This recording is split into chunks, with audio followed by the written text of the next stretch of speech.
అలాగే నా తరపున ఈ యొక్క ముఖ్యమైనటువంటి కీలకమైనటువంటి ఈ సిచ్యువేషన్లో నా తరపున ఒక ప్రజాప్రతినిధిగా ఒక పార్లమెంట్ సభ్యుడిగా ఉన్నాను కాబట్టి నా కాన్స్టిట్యువెన్సీలో ఈ యొక్క COVID-19 ఏదైతే కరోనా వైరస్ సిచ్యువేషన్ ఉందో దీన్ని ఫైట్ చేయడానికి చాలా దగ్గర చూస్తున్నాం. శానిటైజర్స్ కూడా ఈరోజు కొనడానికి కొంచెం ఇబ్బందికర పరిస్థితులు ఉన్నాయి.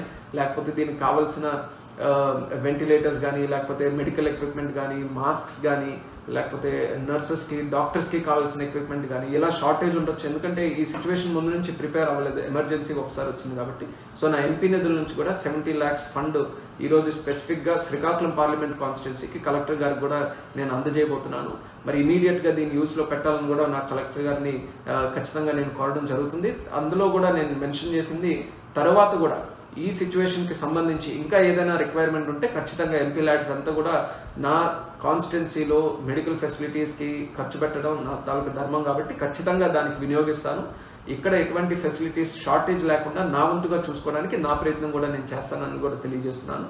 అలాగే పర్సనల్గా కూడా చూస్తున్నాం ఈ పరిస్థితుల్లో చాలామంది ప్రతిరోజు డైలీ వేజర్స్ ఎవరైతే ఉన్నారో, లేబరర్స్ ఎవరైతే ఉన్నారో వాళ్ళందరూ పని లేక చాలా ఇబ్బంది పడుతుంటారు.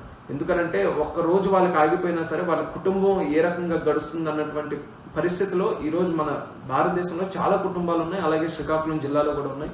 చాలా మంది మైగ్రేటెడ్ వర్కర్స్ కూడా ఎవరైతే ఉన్నారో అక్కడ కూడా పని మానుకుని ఇంటి దగ్గరికి వచ్చి కూర్చుని వాళ్ళు ఉన్నారు. అటువంటి వారి పరిస్థితి కూడా తెలుసుకొని నా వంతుగా పర్సనల్గా ఈ మంత్ తాలూకు ఎంపీ శాలరీ కూడా వాళ్ళ కోసం డొనేట్ చేస్తున్నాను.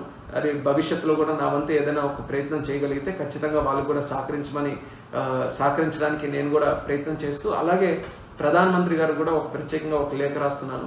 ఏదైతే ఎటువంటి వాళ్ళు ఉన్నారో డైలీ వేజర్స్ కానీ, పూర్ పీపుల్, డౌన్ రోడన్ అణగారిన వర్గాలు ఎవరైతే ఉన్నారో అటువంటి వారి తాలూకు జీవితాల మీద కూడా ఈ కోవిడ్ ఆరోగ్యపరంగా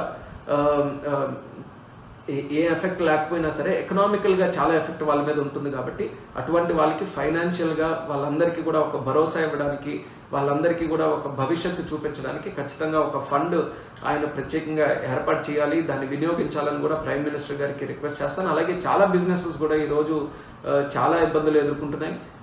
ఈ వైరస్ తాలూకా ఇది చూసుకుంటే ఇది ప్రాంతంతో సంబంధం లేదు. ఒక ఏరియాకి వచ్చిందనో లేకపోతే ఒక సర్టన్ ప్లేస్లో ఒక సర్టన్ పీపుల్కి వస్తుందనో అలా ఏం లేదు. దీనికి బౌండరీసే లేవు అసలు. ఈరోజు ప్రపంచం మొత్తం మీద మనిషి అన్న ప్రతి ఒక్కరికి కూడా ఇది సోకే అవకాశాలు ఉన్నాయి.